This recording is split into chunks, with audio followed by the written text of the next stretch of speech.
दोनों के दोनों तो गया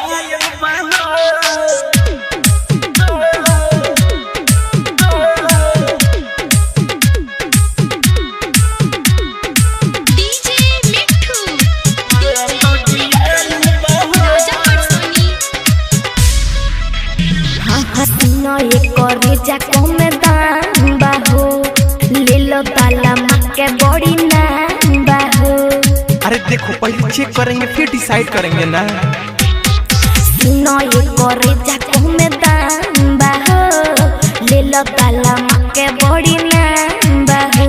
लागता पहले से छुआइल बाहो, लागता पहले से छुआइल बाहो।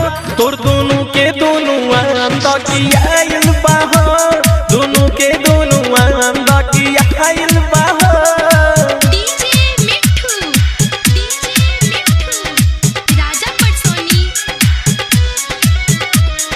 साजन डिजिटल रिकॉर्डिंग स्टूडियो मोतिहारी।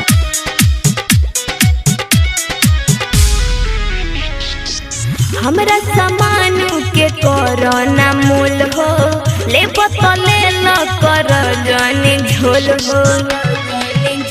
हे करे जा ऐ सुना छुए के कमनो त पहले बदक हो, काहे लगा तार दिलवा में आग हो। बता बकुरी के कोनाई खाइल बाहो, बता बकुरी के कोनाई खाइल बाहो। तोर दोनों के दोनों अंदर की आइल बाहो, दोनों के दोनों अंदर की आइल बाहो, दोनों के दोनों अंदर की आइल बाहो।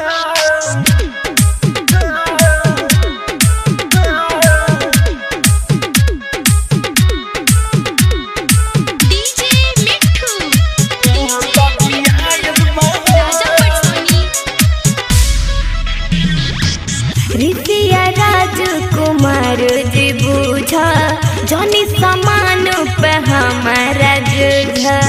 देखो ये बहुत गलत बात है, ठीक से भाव लगाओ। बतिया के मानो सुनो अनुजाद है, कहदा ना भाव कम बोले लू ज्यादा। कौनो मरले बाढ़ेला चोटाइल बाहो, कौनो मरले बाढ़ेला चोटाइल बाहो। तोर दोनों के दोनों अंदर की आइल बाहो, दोनों के दोनों अंदर की आइल बाहो।